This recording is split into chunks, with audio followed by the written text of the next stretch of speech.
হে everyone, আমি Nabi from my channel Nabiddin Mohsen. So কল্পনা করেন এক রাতে আপনার বন্ধুরা মিলে কাচ্চি বিরিয়ানির বাজি ধরে আপনারা তাস খেলতে বসেছেন। এখন খেলা শুরুর আগে কেউ একজন একটা ডেক ওলটপালট করে দিল। সো কার্ড অবশ্য অগোছালো হয়ে গেল, রাইট? সো এই অগোছালো কার্ডগুলা, তাসের কার্ডগুলা কী করলো, আপনার হাতে দিয়ে বললো, দোস্ত কার্ডগুলো একটু ছোট থেকে বড় হিসেবে সাজা, উইচ ইজ টেক্কা থেকে সাহেব সিকোয়েন্সে আপনার দোস্ত আপনাকে বললো যে সাজিয়ে দিতে। আপনি তখন কী করবেন একটু চিন্তা করেন। আপনি কার্ডগুলো হাতে নিয়ে একটা পর একটা উল্টে, লাইক আমরা যেভাবে করি না, একটা পরে একটা আমরা কার্ড এভাবে দেখবো, দেন আমরা এটা সিরিয়ালি করবো, রাইট? সো এই অগোছালো জিনিসকে আমরা কী করবো, একটা সুন্দর সিরিয়ালে সাজানোর চেষ্টা করবো। সেইকে কম্পিউটার ভাষায় আমরা বলি কি, কম্পিউটার সায়েন্সের ভাষায় আমরা এটাকে বলি সর্টিং। এখন চিন্তা করেন যে আপনাদের মনে হতে পারে যে আরে দূর, লাইক তাসের কার্ড সাজানো তো 2 মিনিটের ব্যাপার, 1 মিনিটের ব্যাপার, আমি আরও ফাস্ট পারি। সে এটার জন্য আমাদের অ্যালগরিদম কিসের জন্য লাগবে, রাইট? সো ভাই, কার্ডটা যখন 52, তখন আসলে হাত দিয়ে সাজানো পানির মতো সহজ, আমি মেনে নিচ্ছি, কোনো সমস্যা নাই। কিন্তু এবার একটু গল্পটা যদি আমি একটু বড় স্কেলে চিন্তা করি, আমার পিছনে বিল্ডিংয়ের মতো, বড় বিল্ডিংয়ের মতো চিন্তা করি। লেটসে আমার অনেক অনলাইন প্ল্যাটফর্ম আছে না, e commerce, Evaly, Daraz, Amazon, forever. So এগুলা যখন কোনো মেগা বা বিগ কোনো সেল দেয় কোনো একটা পার্টিকুলার ডেতে, তখন কি হয় চিন্তা করেন। লাইক 1 সেকেন্ডে 1 লাখ ইউজার এসে ফিল্টার বাটনে চাপ দিবে, প্রাইস লো টু হাই। কী হবে একটু ব্যাকএন্ডে আপনি চিন্তা করেন। সো আপনার ডেটাবেসে থাকা কোটি কোটি প্রোডাক্টের দাম, এরা কিন্তু কি আপনার সেখানে তখন ওলটপালট অবস্থায় থাকে, রাইট? সো সিস্টেম যদি সেই কোটি কোটি প্রোডাক্টের দাম সাজাতে গিয়ে 5 সেকেন্ডও লেট করে, তখন কি হবে, ইউজার বিরক্ত হয়ে অ্যাপ বন্ধ করে দেবে, কেনার মোডটাই চলে যাবে। ওকে, সো আজকে আমরা বোঝার চেষ্টা করবো যে কীভাবে কম্পিউটার তাসের ডেক গোছানোর যে মেকানিজমটা আছে সেটাকে কিভাবে আমরা হ্যাক করে আমরা চোখের পলকে লাইক কোটি কোটি ডেটা লাইনে নিয়ে আসতে পারি। সো চলেন আমরা আরেকটু রিভিল করি কিভাবে এটা হয়। সো সো তাসের কার্ড গোছানোর সব থেকে কনভেনশনাল বা লেইজি যে মেকানিজমটা আছে সেটাকে আগে আমাদের বুঝতে হবে। সো এবং সেটা আমরা বোঝার চেষ্টা করব বাবল সর্ট দিয়ে। ওকে, বাবল সর্ট, এটা আপনার মাথায় রাখেন। সো ধরেন আপনি তাসের ডেক থেকে 5টা কার্ড টেবিলে উপর করে রাখলেন। এখন আপনার নিয়ম হলো আপনি প্রতিবার পাশাপাশি 2টা কার্ডের দিকে তাকাবেন, অলওয়েজ 2টা পাশাপাশি কার্ডের দিকে তাকাবেন। যদি দেখেন যে বাম কার্ডটা ডানেরটা থেকে বড়, মানে লেফট সাইডে কার্ডটা রাইট সাইডের থেকে বড়, তাহলে আপনি কি করবেন, আপনি সোয়াপ করে দিবেন। লেফটটা রাইটে যাবে, রাইটটা লেফটে আসবে, অদল বদল করে দিবেন সিম্পলি। এখন যেমন ধরেন যে আপনার প্রথম কার্ডটা হলো 10 আর সেকেন্ড কার্ডটা হলো 2। যেহেতু 10 বড়, রাইট? 10 2 থেকে বড়, সো আপনি 2কে কি করবেন বামে আর 10কে ডানে আপনি সরিয়ে দিলেন। এরপর আপনি 2 নাম্বার আর 3 নাম্বার কার্ডটা মিলাবেন। তারপর আপনি কি করবেন, 3 নাম্বার আর 4 নাম্বার কার্ডটা মিলাবেন। এইভাবে আপনি পুরা লাইন একবার শেষ করার পর সবচেয়ে বড় কার্ডটা, লেটসে চায়ের কাপের বুদবুদ বা বাবলের মতো কিন্তু ভেসে উঠবে, রাইট? একদম লাইনের কি শেষে গিয়ে সে ল্যান্ড করবে। আপনার যদি বিশ্বাস না করেন, আপনার এখনই একটা র্যান্ডম নাম্বার নেন, 5 2 1 6 8 3। ওকে, দেন আপনি এভাবে পাশাপাশি আপনি এভাবে কম্পেয়ার করে দেখেন, জাস্ট দেখবেন যে লেফটেরটা বড় কিনা রাইটের থেকে, দেন সোয়াপ। এভাবে করতে করতে করতে দেখবেন যে এক সময় এটাই হবে। সো এই মেথডটা শুনতে খুব সহজ মনে হতে পারে, বাট আপনার প্রোডাকশন লাইনে সবথেকে বড় যে ফ্লপ বা স্লো সিস্টেম, এটা কিন্তু এটাই। কারণ 5টা কার্ডের জন্য আপনাকে বারবার উল্টে পাল্টে 25 বার চেক করা লাগছে। আর যদি ডেটা হয় লেটস সে 100,000, 1 লাখ, তাহলে চেক করা লাগবে 1 লক্ষ গুণ। ওকে, 1 লক্ষ বার। সো যার টাইম কমপ্লেক্সিটি আপনার হতে পারে ও অফ n স্কোয়ার, মানে নট ইভেন n স্কোয়ার।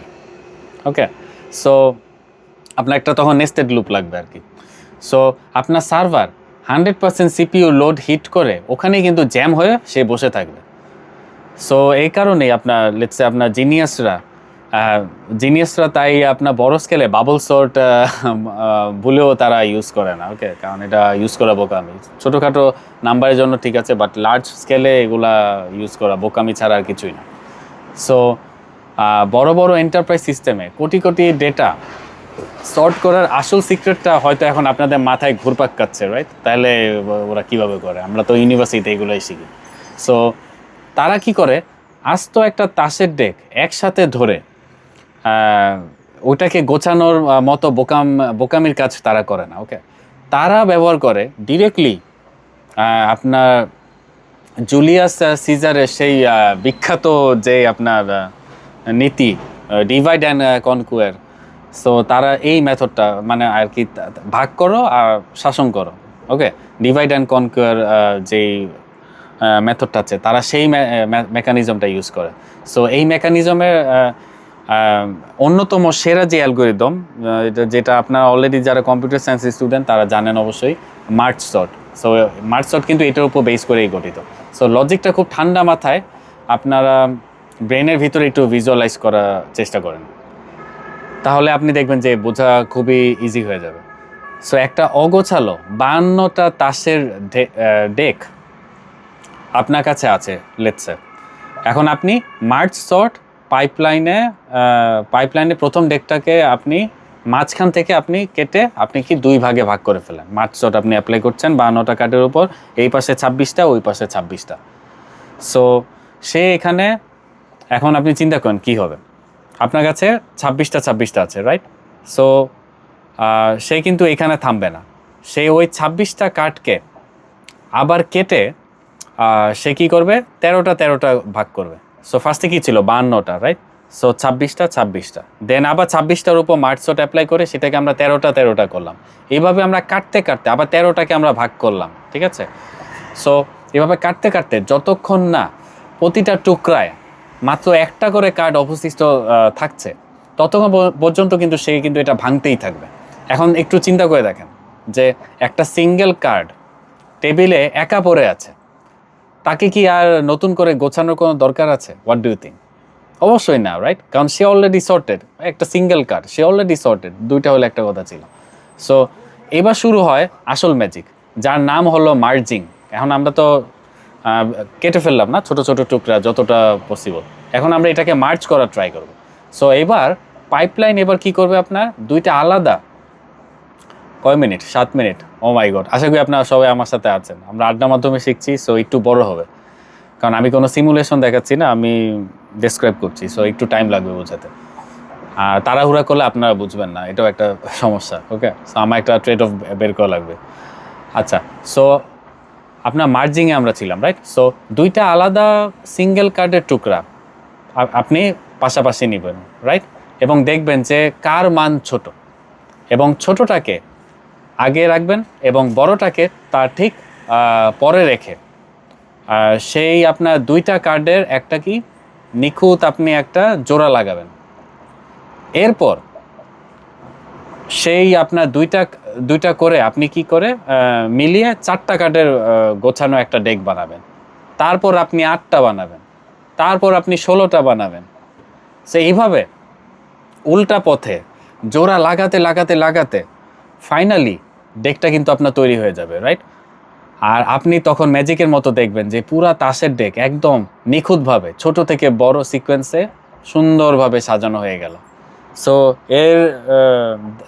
এটার যে দারুণ যে ব্যাপারটা সেটা হচ্ছে যে যেখানে বাবল সর্ট কোটি ডেটার জন্য কোটি বার লুপ চালাচ্ছিল, ওএন স্কোয়ার প্রবলেমে পড়েছিলাম আমরা, মার্জ সর্ট এখানে ডেটাকে অর্ধেক করার কারণে তার টাইম কমপ্লেক্সিটি এক ধাক্কায় কিন্তু সে কমিয়ে নিয়ে আসে। টাইম কমপ্লেক্সিটি মার্জ সর্টে হলো আপনার ও এন লগ এন, ওকে। সো কোটি ডেটা সর্ট করতে তার সময় লাগবে মাত্র কয়েক মিলি সেকেন্ড। সো এখানে অ্যালগোরিদম দেখলেন যে কি পাওয়ার, লাইক কখন কোন অ্যালগোরিদম ইউজ করতে হবে এটা কিন্তু আপনার প্রবলেমের ওপর বেস করেই নির্ধারিত হয়। সো দিন শেষে সর্টিং অ্যালগোরিদম মানে শুধু আপনার জাস্ট সিভিতে লেখার মতো একটা জাস্ট থিওরি না, ওকে। এটা হলো আপনার ডেটাবেসের ইন্ডেক্সিং থেকে শুরু করে ফেসবুকের নিউজ ফিড র্যাঙ্কিং, আপনার ফোনের কন্ট্যাক্ট লিস্ট, এগুলার একদম কোর ব্যাকবোন যদি বলেন, সেটা হলো আপনার সর্টিং। সো আপনি যখন এই ডিভাইড অ্যান্ড কনকোয়ারের ফিলোসফিটা আপনি যখন বুকে ধারণ করতে পারবেন এবং আপনার চিন্তা ভাবনায় সেটা আপনি বুঝতে পারবেন, চিন্তা করতে পারবেন, তখন যে কোনো আপনার কমপ্লেক্স যেসব স্কেলিং প্রবলেম আছে ওগুলা ব্রেকডাউন করার জন্য আপনার আপনার জন্য আসলে এগুলো তখন ডাল ভাত হয়ে যাবে। তখন আপনি, কারণ আপনি জানেন যে কখন কোনটা অ্যাপ্লাই করতে হবে। সো আশা করি আমাদের এই ডেটা স্ট্রাকচার সিরিজ এই 12তম এপিসোডটা, যেটাকে আমি কোর ইঞ্জিন সিরিজও বলি মাঝে মাঝে, সো আশা করি এটা আপনাদের সবার ভালো লেগেছে এবং আপনারা আগের ভিডিওগুলো অবশ্যই দেখেছেন, এই আর কি। সো নেক্সট টপিক, এটা সারপ্রাইজ থাকলো, আমি নেক্সট টপিকে নেক্সট ভিডিওতে আমরা রিভিল করব। সো আশা করি আপনারা এই 12টা ভিডিও খুব ভালো মতো বারবার দেখতে থাকেন, শিখতে থাকেন, কনসেপ্টগুলো মাথায় ঢুকান। এরপরে আপনার যখন সুডো কোড দেখবেন এবং আমার রিপোজিটরিতে ডিএসএ উইথ পাইথন ওই কোডগুলো আপনার যখন নিজে নিজে ট্রাই করবেন, অনলাইনে অনেক সিমুলেটর আছে সেগুলো দেখবেন, তখন দেখবেন যে আপনি আসলে এগুলো সব বুকে ধারণ করবেন, এই সর্টিং কীভাবে কাজ করে, প্লাস ডেটা স্ট্রাকচার আরও যেসব আমি বানিয়েছি সেগুলো কীভাবে কাজ করে, সিমুলেশনগুলো তখন আপনারা দেখলে তখন আপনাদের বুঝতে অনেক সুবিধা হবে। সো এই বলে আজকে ভিডিও আমি শেষ করছি। Nabid in motion. আপনার ভিডিওটা ভালো লাগলে অবশ্যই আপনারা লাইক এবং সাবস্ক্রাইব করে পাশে থাকতে পারেন। দেখা হবে নেক্সট একটা ভিডিওতে। সেই পর্যন্ত আপনারা সবাই সুস্থ থাকেন। এই তো, তারা bye bye, piece out from Berlin.